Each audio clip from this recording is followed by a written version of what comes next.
In this video, I'm going to show you step by step on how to link Webull to Tradingview. So the first thing to do is just go down and locate this trading panel at the bottom left corner.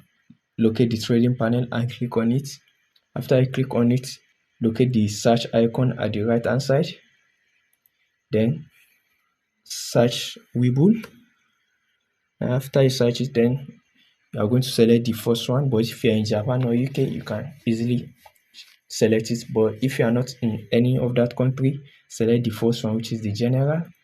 After I click on it, then you can click on connect. But if you don't want your details to be stored, then click on don't remember me. But I want it to be, so I'll just click on connect. After that, I will now enter my Webull login details, the phone number and the password. Then I will click on login. That's it. If you find this video helpful, kindly like and subscribe to the channel. Thank you for watching.